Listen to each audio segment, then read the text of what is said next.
ಹಾಂ ಸರ್, ಏನು ಪ್ರಾಬ್ಲಮ್ ಏನಾಯಿತು? ಈಗ ಚೆನ್ನಾಗಿತ್ತು ಗಿಡಗಳು. ಇದು ಗಾಳಿಗೆ ಎಲಿ ಭಾಳ ಹರಿದಾರ ಸರ್, ಆದ್ರೆ ಗಿಡ ಬಿದ್ದಿಲ್ರಿ. ಗಿಡನೂ ಬೀಳ್ಬೇಕಾಯ್ತು. ಇಷ್ಟು ಎಳೆ ಹರಿದಿದೆ ಅಂತಂದರೆ ಗಿಡನೂ ಬೀಳ್ಬೇಕಾಯ್ತಲ್ಲ? ಬೀಳಿಲ್ಲ ಸರ್, ಅದು ಡೈಮಂಡ್ ಹಾಕ್ತಿದ್ವಲ್ಲ ಸರ್, ಅದಕ್ಕೆ.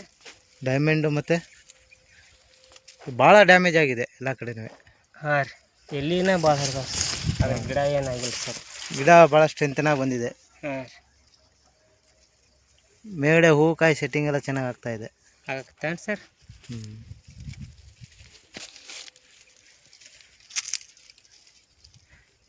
ಗಾಳಿ ಏನು ಎಂಥ ಗಾಳಿ ಬಿಟ್ಟಿತ್ತು? ಏನು ಭಾಳ ದೊಡ್ಡ ಬಿರುಗಾಳಿ ಟೈಪ್? ದೊಡ್ಡ ಗಾಳಿ ಬಿರುಗಾಳಿನ ಬಿಟ್ಟಂಗ್ರಿ. ಏನು ಗಿಡನ ಹೊಳತತ್ ಮಾಡಿದೆ ಸರ್, ಆದ್ರೆ ಒಳಗೆ ಒಂದು ಪಡ್ದ ನೋಡಿದ್ರೆ ಗಿಡ ಏನು ಒಂದು ಬಿದ್ದಿಲ್ಲ, ಒಂದು ಎರಡು ಬರೀ ಚೈಂಡ್ ಹರಿದು ಅಷ್ಟೇ ರೀ. ಮತ್ತೇನಾಗಿದ್ದಿಲ್ಲ.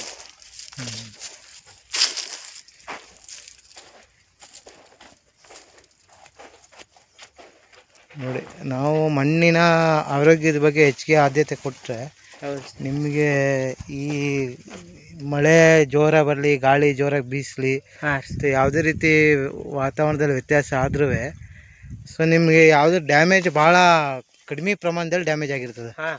ಹಾಗೆ ಹೆಚ್ಚಿನ ಪ್ರಮಾಣದಲ್ಲಿ ಡ್ಯಾಮೇಜ್ ಆಗೋದಿಲ್ಲ. ಈಗ ಇದೇ ಗಿಡ ಪೂರ್ತಿ ಬಿದ್ದಿದ್ರೆ ನಿಮಗೆ ಭಾಳ ಲಾಸ್ ಆಗ್ತದೆ. ಲಾಸ್ ಆಗೈತೆ ಸರ್, ಗಿಡ ಬಿದ್ದಿಲ್ಲ ಸರ್. ಬರೀ ನಿಮಗೆ ಒನ್ಲಿ ಎಲೆಗಳು ಹರಿದಿದೆ ಅಷ್ಟೇ ರೀ. ಅದೇ ಕಾಯಿ, ಹೂವು ಕಾಯಿ ಎಲ್ಲ ಹಂಗೆ ಚೆನ್ನಾಗಿ ಹಂಗೆ ಹೌದು, ಅಲ್ಲಿ ಹಂಗೆ ಅವು ಏನಾಗಿಲ್ಲ ರೀ. ಓಕೆ. 10 ದಿನಕ್ಕೊಮ್ಮೆ ಡೈಮಂಡ್ ರೆಗ್ಯುಲರ್ ಬಿಡೋದ್ರಿಂದ ಬೇರೆ ಫುಲ್ ಸ್ಟ್ರಾಂಗ್ ಆಗಿ, ಹಂಗಾಗಿ ಏನೋ ಎಫೆಕ್ಟ್ ಆಗಿಲ್ಲ ಅಂತ ಅನ್ಸುತ್ತೆ.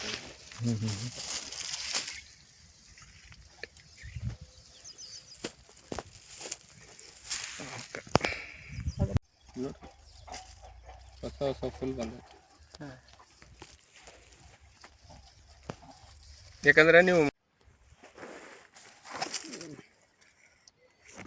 ಇದು ನಮ್ಮ ಒಂದು ಕನ್ಸಲ್ಟೆನ್ಸಿ ಸೆಂಟ್ರಲ್ಲಿ ಬೆಳೆದಿರುವಂಥ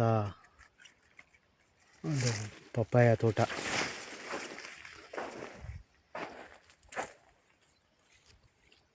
ಸೊ ನೋಡಿ, ಒಂದೇ ಲೆವೆಲ್ ಗ್ರೋತು. ಸೊ ಅತಿ ಭಾಳ ವೇರಿಯೇಷನ್ ಇಲ್ಲ ಗಿಡಗಳಲ್ಲಿ. ಆಲ್ಮೋಸ್ಟ್ ಎಲ್ಲ ಗಿಡಗಳಲ್ಲಿ ಸಹ ಚೆನ್ನಾಗಿ ಹೂವು ಕಾಯಿ ಸೆಟ್ಟಿಂಗ್ ಎಲ್ಲ ಚೆನ್ನಾಗಿ ಆಗ್ತಾಯಿದೆ. ಬಿಸಿಲು ಭಾಳ ಇದೆ, ಮಳೆ ಆಗಿಲ್ಲ, ಆದರೂ ಸಹ ಗಿಡಗಳು ಆರೋಗ್ಯಯುತವಾಗಿ ಚೆನ್ನಾಗಿ ಬೆಳೆದಿದ್ದಾವೆ.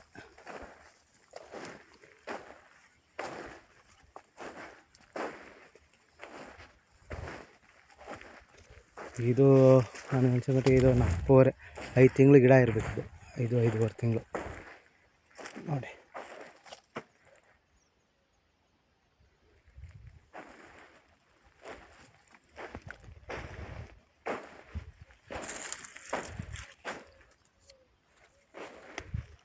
ಇದಕ್ಕೆ ದರಾಮೃತ 3 ಸಲ ಕೊಡಿಸಿದ್ದೀನಿ, 2 ತಿಂಗಳ ಅಂತರದಲ್ಲಿ. ಪ್ಲ್ಯಾಟಿನಮ್ಮು ರೆಗ್ಯುಲರಾಗಿ ಡ್ರಿಪ್ಪಲ್ಲಿ, ರಾಸಾಯನಿಕ ಗೊಬ್ಬರಗಳ ಜೊತೆಗೆ ಧರಾತತ್ವ ಶಕ್ತಿ, ಶಾಫ್ಟ್ ಎನಫು ಮತ್ತು ಡೈಮಂಡ್ ಅಂತೇಳಿ. ಸೊ ಇವೆಲ್ಲ ಜೀವಾಣುಗಳು ಗೊಬ್ಬರ. ಅದ್ರ ಜೊತೆಗೆ ರಾಸಾಯನಿಕಗಳ ಸಮ್ಮಿಶ್ರಣದಲ್ಲಿ ಮೆಗ್ನೀಷಿಯಮ್ ಸಲ್ಫೇಟು, ಕ್ಯಾಲ್ಶಿಯಂ ನೈಟ್ರೇಟು ಮತ್ತು ಈ ಥರ. ಆಲ್ರೆಡಿ ಇಲ್ಲಿ ಸಿಕ್ಕಾಪಟ್ಟೆ ಗಾಳಿ ಬೀಸಿದೆ, ಮುರಿದಿದೆ ನೋಡಿ. ಈ ಏರಿಯಾದಲ್ಲಿ ಸಿಕ್ಕಾಪಟ್ಟೆ ಗಾಳಿ ಬೀಸಿದ್ದಾವೆ, 6 ಗಿಡ ಬಿದ್ದಿಲ್ಲ ಇಲ್ಲಿವೆ. ಕ್ಯಾಲ್ಶಿಯಂ ನೈಟ್ರೇಟು, ನಂತರ 0.52-34, 13-0-45. ಸೊ ಈ ಥರ ಎಲ್ಲ ಗೊಬ್ಬರಗಳು ಮತ್ತು ಜೀವಾಣುಗಳು ಎರಡೂ ಸಮ್ಮಿಶ್ರಣದಲ್ಲಿ ಮಾಡಿರುವಂಥ ಒಂದು ತೋಟ. ಆರ್ಗ್ಯಾನಿಕ್ಕು ಮತ್ತು ಕೆಮಿಕಲ್. ಅಂದರೆ ಇದರಲ್ಲಿ ನಾವು ಯಾವುದು ಪೆಸ್ಟಿಸೈಡು, ಫಂಗಿಸೈಡ್ ಬಳಸಿಲ್ಲ. ಸೊ ಎಲ್ಲನೂ ಜೀವಾಣುಗಳಿಂದನೇ ನಿಯಂತ್ರಣ ಮಾಡಿರುವಂಥದ್ದು. ಸೊ ಯಾವುದೇ ರೀತಿ ರಾಸಾಯನಿಕಗಳ ಪೆಸ್ಟಿಸೈಡು ಮತ್ತು ಫಂಗಿಸೈಡ್ ಇಲ್ಲದೇ ಮುಕ್ತವಾಗಿ ಬೆಳೆಸಿರುವಂಥ ಒಂದು ತೋಟ ನೋಡಿ.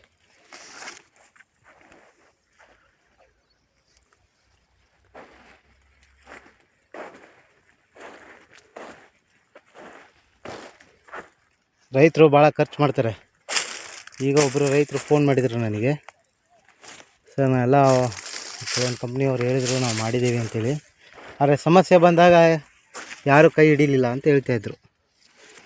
ನಾವೇನು ಹೇಳ್ತೀವಿ, ನಿಮ್ಗೆ ಸಮಸ್ಯೆ ಬಂದಾಗ ನಾವು ಕೈ ಹಿಡಿದಿರ್ತೀವಿ.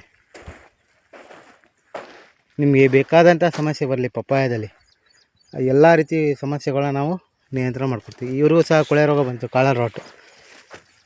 ಒಂದು ಗಿಡಕ್ಕೆ ಬಂದಿತ್ತು, ಹೇಳಿದರು ಒಂದೇ ಗಿಡದಲ್ಲಿ ಅಷ್ಟೇ, ಮತ್ತು ಇನ್ನು ಬೇರೆ ಗಿಡಕ್ಕೆ ಸ್ಪ್ರೆಡ್ ಆಗೋಕ್ಕೂ ಬಿಟ್ಟಿಲ್ಲ, ಬೇರೆ ಗಿಡದಲ್ಲಿ ಬೆಳೆ ಟ್ರಾನ್ಸ್ಫರ್ ಆಗಲಿಕ್ಕೂ ಬಿಟ್ಟಿಲ್ಲ ರೋಗನ. ಅಲ್ಲೇ ಕಂಟ್ರೋಲ್ ಮಾಡಿ ಈಗೆಲ್ಲ ಗಿಡಗಳೆಲ್ಲ ಚೆನ್ನಾಗಿ ಬಂದಿದೆ.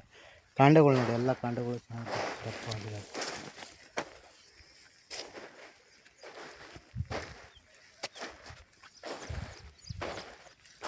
ಇದು ಆವಾಗ ನಾವು ಇದೊಂದು ಚಿಕ್ಕ ಗಿಡಗಳು ಮಧ್ಯದಲ್ಲಿ ಗಿಡಗಳು ಹಚ್ಚಿದಾಗ ಸತ್ತೋಗಿದ್ದು ಗಿಡಗಳು. ಸೊ ಅಂಥ ಗಿಡಗಳೇ ಮತ್ತೆ ಹಚ್ಚಿರೋದು. ಆ ಗಿಡಗಳು ಸಹ ಹೆಲ್ದಿಯಾಗಿದ್ದಾವೆ.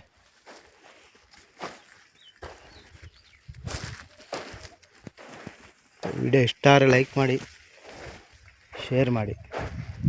ಸೊ ಅಳವಡಿಸ್ಕೊಳ್ಳಿ ನಾವೇನು ಹೇಳ್ತೀವಿ ಅದನ್ನು.